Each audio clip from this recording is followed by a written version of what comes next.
Do not give up, do not give up, the beginning is always hardest, the beginning is always hardest. यानी कि कभी अपनी परिस्थिति से हार मत मानो, कभी हार मत मानो, क्योंकि शुरुआत हमेशा मुश्किल होती है, क्योंकि शुरुआत हमेशा मुश्किल होती है।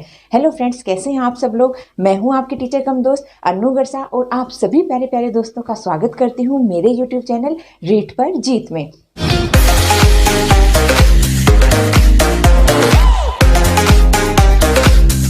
फ्रेंड्स, जैसा कि यहाँ पर लिखा हुआ है, आज अपन पढ़ेंगे फिगर ऑफ स्पीच के बारे में।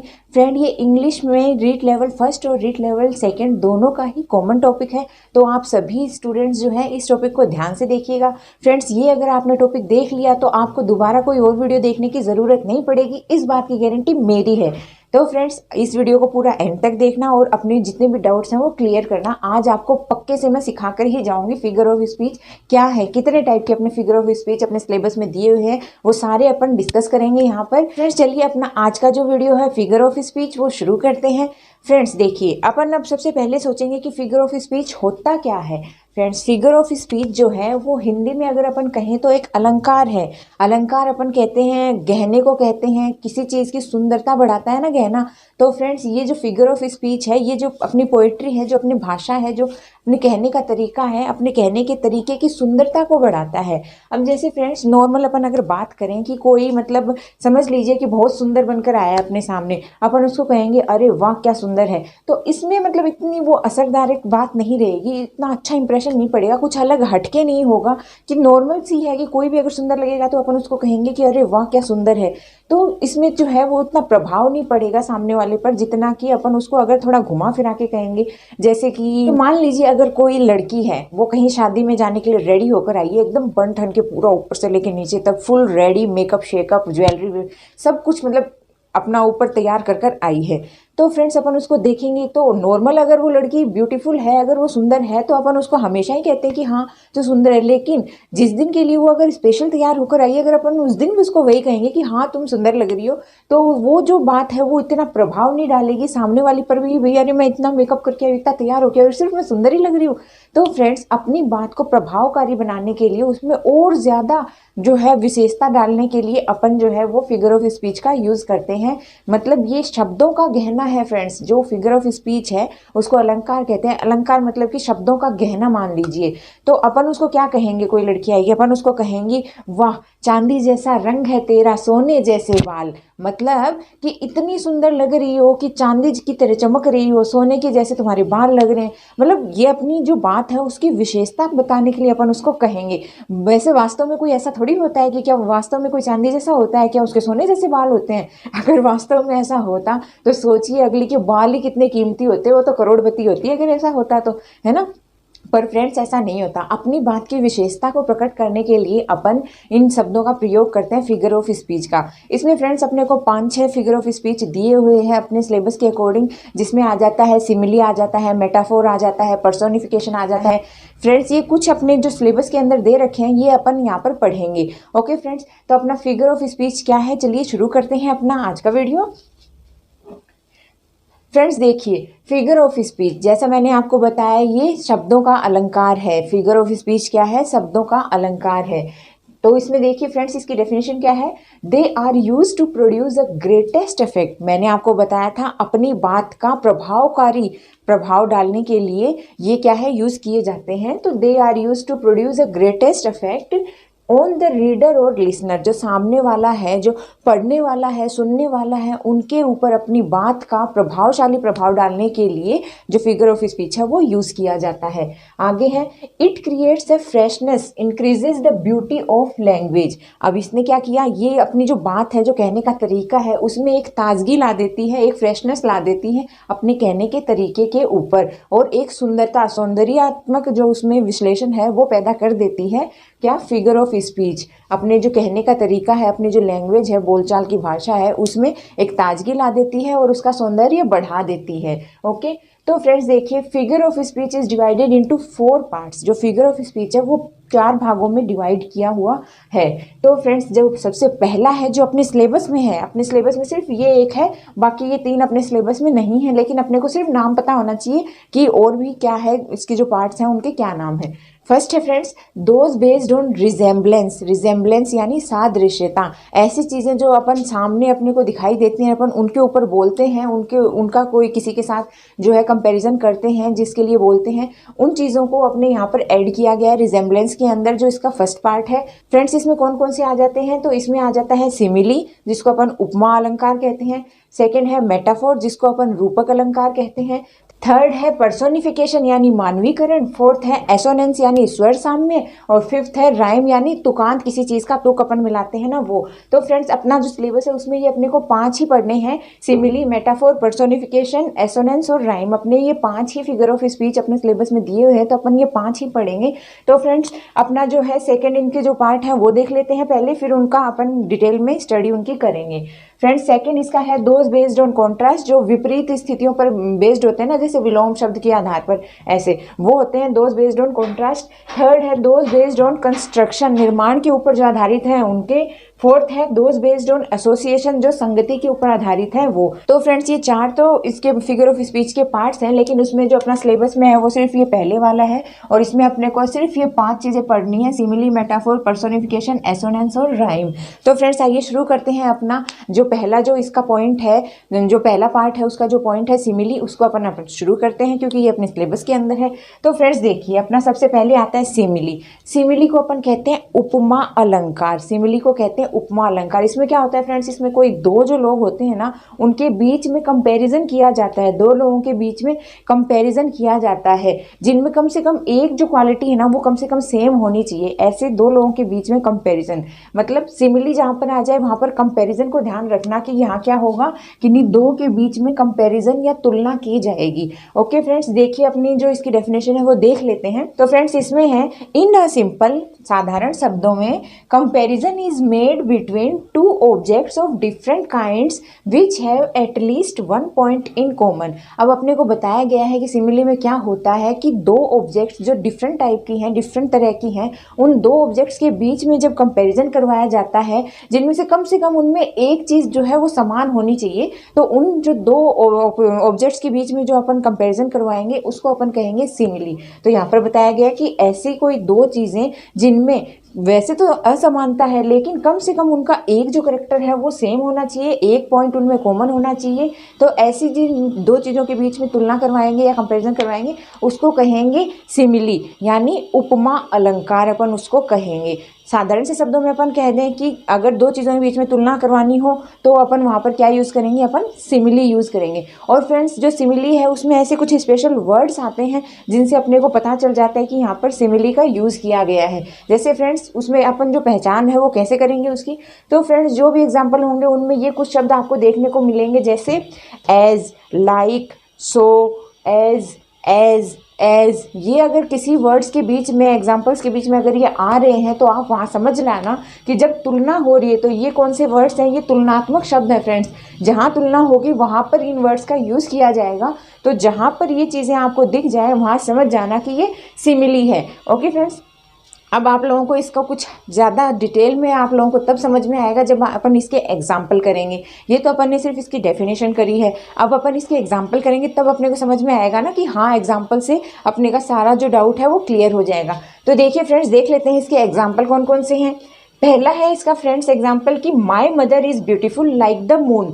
अब इसमें कहाँ पर क्या आ रहा है, देखिए यहाँ पर कंपेरिजन आ गया ना, लाइक से मतलब क्या हो गया कि किसकी तरह है, कि मेरी जो मदर है वो इतनी सुंदर है जैसे कि चांद। जो मेरी मदर है वो इतनी सुंदर है जैसे कि चांद। वास्तव में मेरी मदर बड़ी सुंदर है, मुझसे भी बहुत ज़्यादा सुंदर है ना। तो मैं तो मेरी मदर की तारीफ़ करूँगी और आप लोगों को समझा भी दूंगी इसी चक्कर में।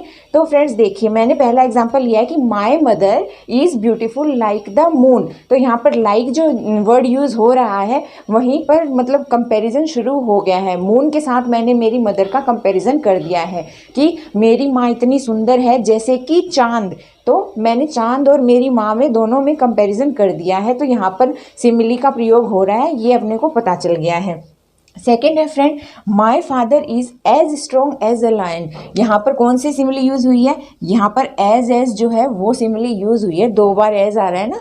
यहाँ पर भी कंपैरिजन किया गया है कि मेरे जो पिता हैं, मेरे जो फादर हैं, वो इतने ताकतवर हैं, इतने स्ट्रॉन्ग हैं जैसे कि एक लोयन, जैसे कि एक शेर, कि मेरे पिता इतने ताकतवर हैं जैसे कि एक शेर। तो मैंने शेर के साथ में, लोयन के साथ में मेरे जो फादर हैं उनका कंपैरिजन कर दिया है कि my father is as strong as lion. तो फ्रेंड्स यहाँ पर भी एज आ रहा है, तो अपने को पता चल गया कि एज किस में आएगा, एज आएगा इसमें सिमिली के अंदर। ओके फ्रेंड्स, थर्ड एग्जाम्पल से समझ लेते हैं। थर्ड एग्जाम्पल है, Janhvi look like a princess. जो जानवी है वो एक छोटी लड़की है, तो जानवी कैसी लगती है फ्रेंड्स, वो लगती है एक प्रिंसेस की जैसी लगती है। यहाँ पर अपन ने कैसे पकड़ा, यहाँ पर भी लाइक आ रहा है ना फ्रेंड्स, तो इसमें भी लाइक आ गया, इसमें भी लाइक आ गया और इनमें एज आ गया। तो जहाँ पर लाइक, एज सो एज ये सब यूज़ हो जाएंगे, वो कहाँ कौन से वर्ड्स होंगे फ्रेंड्स, वो सिमिली के वर्ड्स होंगे। तो वहाँ पर अपन पकड़ लेंगे कि ये सिमिली के एग्जाम्पल्स हैं। ओके फ्रेंड्स, तो इसमें मैंने लिखा है कि Janhvi look like a princess. जो जानवी है वो राजकुमारी की तरह दिखती है। ओके फ्रेंड्स, ये अपना थर्ड एग्जाम्पल हो गया। फोर्थ है, my friend sings like a Nightingale. My friend sings like a Nightingale. यहाँ पर किससे किसकी तुलना की गई है, तो मेरी फ्रेंड की तुलना कोयल के साथ में की गई है। और यहाँ पर अपने को सामने वर्ड अपने को दिख रहा है लाइक, तो लाइक जहाँ पर आ गया वहाँ सिमिली हो जाएगी। तो मेरी फ्रेंड इतना मधुर गाती है जैसे कि कोयल, है ना। लास्ट है अपना एग्जाम्पल इसमें कि Vicky is as hard as nails. जो विक्की कोई जो पर्सन है उसके लिए बताया गया है कि Vicky is as hard as nails. पहले अपन देख लेते हैं इसमें सिमिली क्या है। इसमें एज आ रहा है, पहले अपने यहाँ पर भी आया था एज, तो वही इसमें आ रहा है कि कोई विक्की नाम का लड़का है जो क्या है कि इतना स्ट्रॉन्ग है, इतना हार्ड है कि कैसे, जैसे कि लोहा। तो विक्की है वो इतना हार्ड है, इतना स्ट्रॉन्ग है जैसे कि लोहा। लोहे के साथ कंपैरिजन कर दिया है किसका, विक्की का। तो फ्रेंड्स ये अपने सामने कुछ एग्जांपल्स थे। इसी प्रकार से एक मतलब गाना भी है ना, उसके हिसाब से भी आपको बता देती हूँ कि बॉलीवुड का गाना है। तो मतलब कि वो बेटा ही मूवी है, हाँ शायद बेटा ही मूवी, अनिल कपूर और उसकी, उसमें वो गाना बजता है ना, कोयल सी तेरी बोली, है ना।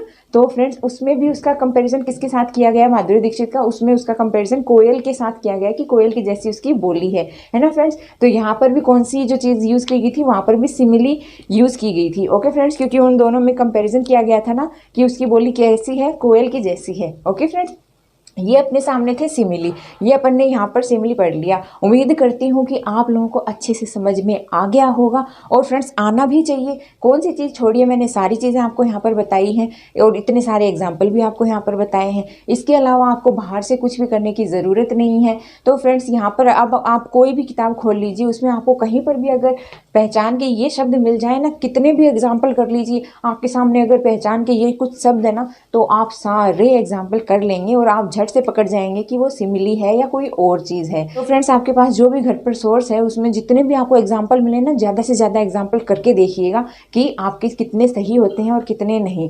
आपके जितने भी एग्जाम्पल होंगे ना, आपके पास सारे इस चीज़ से अब सॉल्व हो जाएंगे अगर आप इतना देख लेते हैं। तो एक भी क्वेश्चन आप ऐसा नहीं है कि जो आप नहीं कर पाएंगे, क्योंकि सिमिली का पूरा निचोड़ जो होता है ना, मैंने आपको पूरा निचोड़ प्रोवाइड करवाया है। ओके फ्रेंड्स, ये तो अपना हो गया पहला पॉइंट सिमिली। अब अपन देख लेते हैं अपना सेकंड पॉइंट जो है मेटाफोर। मेटाफोर को क्या कहते हैं फ्रेंड्स हिंदी में, रूपक अलंकार जो होता है ना, रूपक जो अलंकार है, जिसमें फ्रेंड्स अपन क्या करते हैं कि कंपैरिजन नहीं करते, डायरेक्ट उसको कह देते हैं, जो सामने वाला है उसके लिए डायरेक्ट अपन कहते हैं कि तुम तो ये चीज़ हो।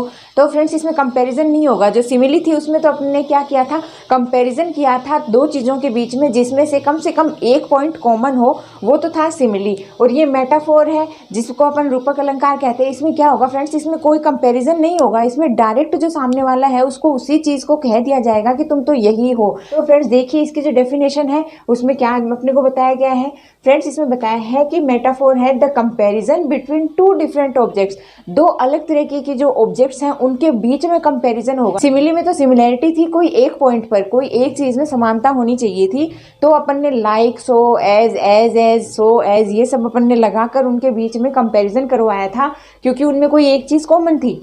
लेकिन जो अपना ये मेटाफोर है जिसको अपन रूपक अलंकार कहते हैं, इसमें दो चीज़ें एकदम डिफरेंट है, एक दूसरे से एकदम अलग है। तो फ्रेंड्स इसको अपन एग्जाम्पल देख लेंगे तो ज़्यादा समझ जाएंगे। उससे पहले आपको इसकी पहचान बता देती हूँ कि इसकी क्या पहचान है। जो अपने सिमिली में जो चीज़ें आई थी अपने को आइडेंटिफिकेशन के लिए कि वो चीज़ें अगर दिखने पर वो सिमिली हो जाती है, तो वही चीज़ें अगर कहीं आ जाती हैं तो वो मेटाफोर नहीं होगा। आप उसी चीज़ का ध्यान रख लेना कि कोई एग्जाम्पल है उसमें अगर लाइक है, सो, ये सब आ जाते हैं तो वो हो जाएगा सिमिली। और अगर वो चीज़ें नहीं है, डायरेक्ट उस चीज़ को बता दिया गया है कि सामने वाली चीज़ का डायरेक्ट नाम ले दिया गया है, उससे उसका डायरेक्ट कंपैरिजन कर दिया है, तो फ्रेंड्स वो होगी मेटाफोर। ओके फ्रेंड्स, इस चीज़ को ध्यान में रखना।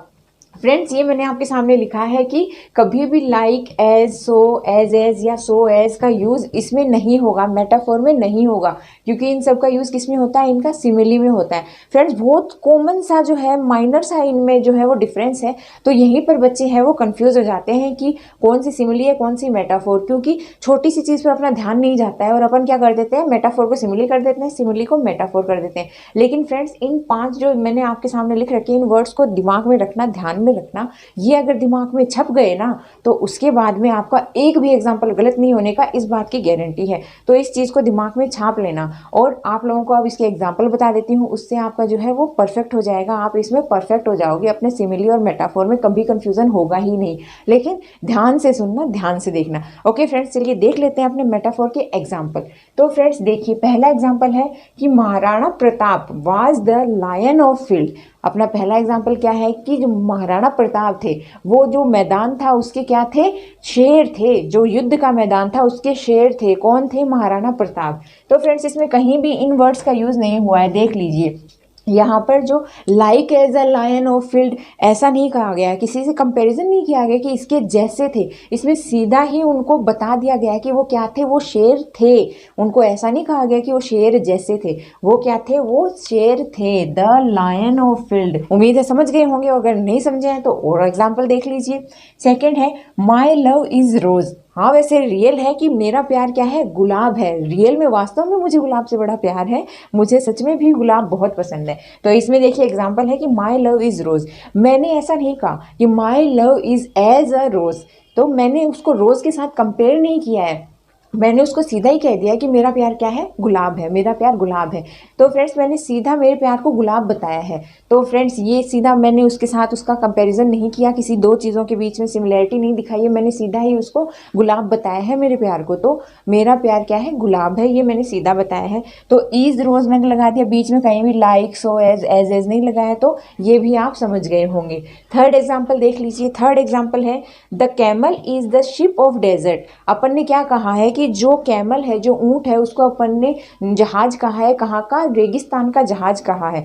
अपन ने ऐसा नहीं कहा है कि like as a ship of desert. अपन ने उसका कोई कंपैरिजन, उसमें समानता नहीं दिखाई है कि ऐसा लगता है जैसे। अपन ने सीधा ही उसको क्या कह दिया, अपन ने सीधा ही उसको रेगिस्तान का जहाज कह दिया है, किसको, ऊंट को कह दिया है। इसमें भी लाइक का कहीं पर भी यूज नहीं हुआ है, तो ये क्या है, मेटाफोर है। फोर्थ है friends my father is steel. मेरे जो पिताजी हैं वो स्टील हैं। जब when it comes to taking a decision, कब है वो स्टील, जब वो कोई फैसला लेने पर आते हैं तो वो स्टील है, स्टील के जैसे मजबूत हैं। तो यहाँ पर मैंने अपने पिताजी को सीधा ही स्टील बता दिया, लाइक एज ए स्टील नहीं बताया कि स्टील की तरह मजबूत हो जाते हैं जब कोई फैसला लेने पर आते हैं। मैंने उनको सीधा ही बता दिया कि मेरे जो फादर हैं वो स्टील की तरह मजबूत हैं जब वो कोई फैसला लेने पर आते हैं। ओके फ्रेंड्स, तो ये मैंने आपको यहाँ पर फोर्थ वाले ऑप्शन में बता दिया, सीधा ही मैंने उनको स्टील बता दिया। लाइक का मैंने कहीं यूज नहीं किया है कि लाइक एज ए स्टील, ये मैंने कहीं यूज नहीं किया, सीधा ही उनको स्टील बताया है। नेक्स्ट है फ्रेंड्स फिफ्थ वाला है my father is my god to me. My father is my god to me. मैंने यहाँ पर मेरे पिताजी को डायरेक्ट मेरा भगवान बताया है कि मेरे जो पिताजी हैं, मेरे जो पापा हैं, वो मेरे लिए भगवान हैं। मैंने ऐसा नहीं कहा है कि वो मेरे इस भगवान के जैसे, उस भगवान के जैसे। मैंने उनको सीधा मेरा भगवान बताया कि मेरे जो फादर हैं वो मेरे भगवान हैं, तो वो मेरे लिए भगवान के जैसे हैं। तो फ्रेंड्स मैंने उनको यहाँ पर कहीं भी कंपेयर नहीं किया है कि वो उन भगवान जैसे हैं, लाइक एज है, सो एज है। मैंने सीधा उनको माई गॉड बताया कि my father is my god. Okay, next है friend, my teacher is an angel. अब मैंने लाइक एज एन एंजल ऐसा नहीं कहा है कि वो परियों जैसी हैं, वो ऐसी हैं वैसी, मैंने इसका कोई यूज़ नहीं किया। मैंने यहाँ पर सीधा लिखा है कि जो मेरी टीचर हैं, जो मेरी शिक्षिका हैं, वो मेरी टीचर क्या है, एक परी हैं। मेरी शिक्षिका जो है वो एक परी हैं, तो मैंने उनको डायरेक्ट यहाँ पर एक एंजल बता दिया है कि माई teacher is an angel. Okay, next है लताजी इज़ अ नाइटेंगल। यहाँ पर भी जो लताजी हैं उनको सीधा कोयल बताया गया है कि जो लताजी हैं वो क्या है, एक कोयल है। उनको like as a nightingale, sing like as a nightingale वो नहीं कहा गया है। उनका जो नाइटेंगल उसके साथ कंपैरिजन नहीं किया गया, उनको सीधा ही यहाँ पर कोयल बता दिया गया है कि जो लता जी हैं वो कोयल हैं। नेक्स्ट है कुकू इज अ प्रिंसेस। मैंने यहाँ पर सीधा जो कुकू है उसको प्रिंसेस बता दिया है कि जो कुकू है वो एक राजकुमारी है। और जो मैंने सिमिली में आपको एक एग्जाम्पल ऐसा दिया था कि Janhvi is like as a princess, उसमें मैंने लाइक एज लगाया था कि जानवी है वो राजकुमारी जैसी दिखती है, look like as a princess. उसमें मैंने बताया था कि Janhvi is look like as a princess, कि वो प्रिंसेस की जैसी दिखती है। वहां पर मैंने ये कहा था क्योंकि उसमें लुक लाइक एज आ गया था, तो लाइक एज आने से वो सिमिली हो गया था। और यहाँ पर मैंने लुक लाइक एज नहीं बताया, मैंने यहाँ सीधा ही कहा है कि कुकू इज अ प्रिंसेस, तो कि कुकू जो है वो राजकुमारी है। यहाँ मैंने सीधा कहा है, तो ये हो गया है मेटाफोर। लास्ट है friend, my mother is a queen. यहाँ पर मैंने बता दिया कि मेरी जो माता जी है, मेरी जो माँ है वो क्या है, एक क्वीन है, एक रानी है। कौन सी रानी है, कैसे, किसके जैसी है, ऐसा मैंने कंपैरिजन कहीं नहीं किया है। मैंने डायरेक्ट मेरी जो मम्मी है उनको क्या कहा है, मैंने क्वीन बताया है मेरी मम्मी को कि मेरी मम्मी एक रानी है, my mother is a queen. तो ये हो गया मेटाफोर। फ्रेंड्स, ये कुछ एग्जांपल्स थे अपने सामने मेटाफोर के। इसी तरीके से आपको बॉलीवुड का एक गाना और बता देती हूँ। जैसे मैंने सिमिली में बताया था, तो उसमें तो था कोयल से तेरी बोली, उसमें मतलब कि कंपैरिजन बताया था कि कोयल जैसी तेरी बोली है। और अब मैं जो आपको बता रही हूँ ये मेटाफोर है, तो इसमें अपने को कंपैरिजन नहीं बताना है, अपने को सीधा उस चीज़ को बता देना कि तू ये चीज़ है। तो फ्रेंड्स, जैसे कि वो जो तारे ज़मीन पर वो एक मूवी आई थी ना आमिर खान की, और देखो छोटा सा बच्चा था, उसका पढ़ाई में मन नहीं लगता था, ड्राइंग पेंटिंग्स वगैरह करता था। हाँ, उसकी फिल्म का जो वो गाना था तारे ज़मीन पर, उसमें सीधा मेटाफोर का गाने का यूज़ किया गया था। कैसे यूज़ किया गया था, उसका वो गाना था कि तू धूप है छम से बिखर, तू है नदी यूं बेखबर। तो फ्रेंड्स, जो वो गाना था उसमें किसका यूज़ किया गया था, उसमें मेटाफोर जो फिगर ऑफ स्पीच है उसका यूज़ किया गया था। क्योंकि उसमें किसी चीज़ से कंपेरिजन नहीं किया गया था कि हाँ तुम धूप के जैसे हो तो तुम ऐसा करो, तुम नदी के जैसे हो तुम ऐसा करो। उसमें जो चाइल्ड्स हैं, जो बच्चे हैं, उनको डायरेक्ट कहा गया था कि तुम धूप हो, तुम नदी हो, ऐसे। तो फ्रेंड्स, जो अपनी वो जो गाना था वो भी मैंने आपका मेटाफोर से यहाँ पर आपको बता दिया है कनेक्ट करके। तो फ्रेंड्स, अगर कुछ और याद रहे ना रहे, बॉलीवुड की बातें, बॉलीवुड के सॉन्ग्स तो याद रहेंगे ना, तो इसीलिए मैंने आपको यहाँ पर ये दो गाने इनसे कंपेयर करके बताए हैं। सिमिली के लिए तो कोयल सी तेरी बोली, और मेटाफोर के लिए तो धूप है तू छम से बिखर। ओके, कि उसमें तो कंपैरिजन किया गया था, सी सा से ऐसे लगाया गया था, और इसमें कहीं कंपैरिजन नहीं है, यहाँ पर सीधा बोला गया है। तो फ्रेंड्स, ये दोनों चीज़ें आप ध्यान रखना। आपका अगर लाइफ में कभी सिमिली और मेटाफोर का अगर कोई भी एग्जाम्पल, कोई भी क्वेश्चन आपका अगर गलत हो जाए, तो मेरे को आप कह देना आकर, और मेरा जो चैनल है वो अनसब्सक्राइब कर देना। इस बात की मैं गारंटी देती हूँ कि अब से आपका कोई भी क्वेश्चन गलत हो ही नहीं सकता है, आपके सारे क्वेश्चन इसके सही होंगे। ओके फ्रेंड्स, आज की वीडियो में अपन सिर्फ ये दो ही चीज़ पढ़ पाएंगे, क्योंकि वीडियो की लेंथ ज़्यादा लंबी हो जाएगी, आप बोर हो जाओगे। आपको बोर नहीं होने देना है, एंटरटेनमेंट के साथ पढ़ेंगे अपन, है ना। तो अपना जो सेकंड वीडियो है उसमें अपन इसके जो बचे हुए 3 पार्ट और रह गए ना, पर्सोनिफिकेशन, एसोनेंस और राइम, ये 3 जो पार्ट और रह गए, ये मैं आपको जो सेकेंड वीडियो इसका बनेगा उसमें आपको पढ़ाऊंगी। आपके पार्ट्स, अपना जो फिगर ऑफ स्पीच है वो कंप्लीट हो जाएगा इन 2 वीडियोज़ के अंदर। ओके फ्रेंड्स, सेकेंड वीडियो देखना मत भूलना। फर्स्ट वीडियो में आपको इतना अच्छे तरीके से पढ़ाया, तो सेकेंड वीडियो तो आपको देखना ही पड़ेगा। आप लोगों को वीडियो कैसा लगा मुझे कमेंट में ज़रूर बताना, और अगर आपको वीडियो पसंद आया है तो मेरे वीडियो को ज़्यादा से ज़्यादा लाइक कीजिए, चैनल को शेयर और सब्सक्राइब कीजिए, बेल आइकन को दबा लीजिए, और आप सभी प्यारे प्यारे दोस्तों का वीडियो को एंड तक देखने के लिए दिल से धन्यवाद। Thank you friends.